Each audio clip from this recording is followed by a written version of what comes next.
بسم اللہ الرحمن الرحیم اللہم صل علی سیدنا محمد وعلی آل سیدنا و مولانا محمد وبارک وسلم علیہ۔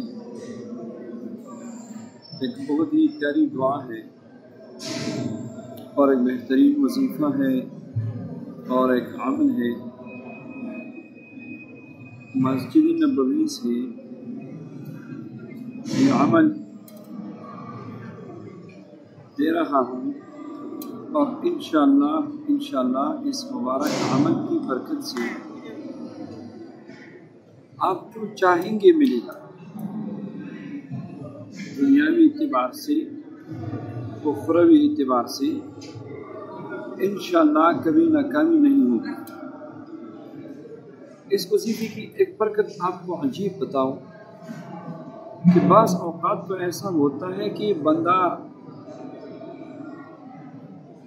صرف خواہش کرتا ہے، دل میں بات آتی ہی اللہ تعالیٰ اس کی حاجت کو پوری فرما دیتے ہیں۔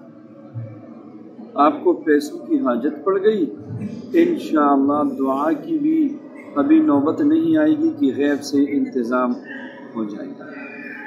رشتے کا مسئلہ ہے، غیب سے انتظام ہو جائے گا۔ آپ کا اپنا ذاتی گھر نہیں ہے، انشاءاللہ غیب سے انتظام ہو جائے گا۔ آپ قرض کی وجہ سے پریشان ہیں، انشاءاللہ غیب سے انتظام ہو جائے گا۔ آپ کے پیسے کسی نے پکڑ کے رکھے ہیں، نہیں دے رہے، انشاءاللہ غیب سے انتظام ہو جائے گا۔ آپ کے گھر پہ، زمین پہ، جائیداد پہ کسی نے قبضہ کیا ہے، غیب سے انتظام ہو جائے گا۔ سبحان اللہ، آپ کے دل میں جو تمنا ہے، آپ انشاءاللہ اس وظیفے کے بعد آپ کو کبھی یہ شکایت اور یہ گلہ نہیں رہے گا کہ میں نے تو بہت پڑھائیاں کی ہیں، بہت وظائف پڑھے ہیں، میرا کوئی کام نہیں ہو رہا۔ تو آئیے نبی کریم صلی اللہ علیہ وسلم کے پڑوس، نبی کریم صلی اللہ علیہ وسلم کی پیاری مسجد نبوی سے یہ مبارک عمل دے رہا ہوں۔ مبارک عمل کیا ہے؟ حضرت خضر علیہ السلام کی ایک مبارک دعا ہے جو انہوں نے ایک اللہ والے کو سکھائی تھی، خواب میں بتائی تھی۔ یا لطیفا بخلقہ یا علیما بخلقہ یا علیما بخلقہ یا لطیفا بخلقہ یا خبیرا بخلقہ الطف بی یا لطیف یا علیم یا خبیر۔ دوبارہ سن لیجیے، یا لطیفا بخلقہ یا علیما بخلقہ یا خبیرا بخلقہ الطف بی یا لطیف یا علیم یا خبیر۔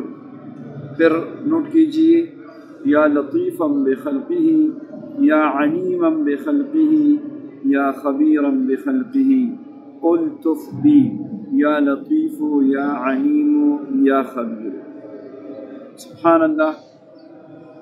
حضرت شیخ مولانا زکریا رحمۃ اللہ علیہ نے فضائل حج میں بھی، حضرت شیخ مولانا زکریا رحمہ اللہ نے فضائل حج میں بھی اسی دعا کے متعلق واقعہ نقل فرمایا ہے کہ اس اللہ والے نے فرماتے ہیں کہ اس دعا کے پڑھنے کے بعد میں نے جو بھی مانگا ہے مجھے ملا ہے۔ جب بھی مجھے کسی چیز کی ضرورت پڑی ہے مجھے مل گئی ہے، جب بھی مجھے پیسوں کی ضرورت پڑ چکی تو مجھے مل گئی ہے۔ یہ گویا خزانہ غیب سے ایک زبردست تحفہ ہے۔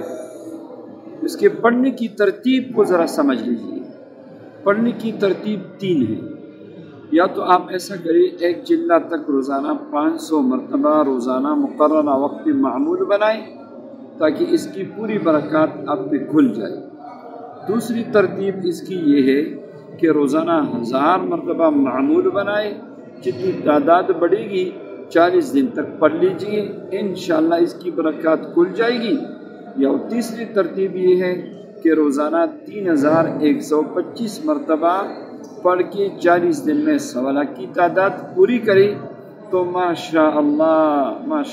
اس کے بعد کوئی بھی 500 کی تعداد یا 1000 کی یا 1.25 لاکھ کی تعداد پوری کر کے جب آپ صرف 3 مرتبہ اس دعا کو پڑھیں گے، انشاءاللہ جو بھی مانگے گی یا جو بھی آپ کے دل میں ہوگا آپ کی حاجت پوری ہو جائے گی۔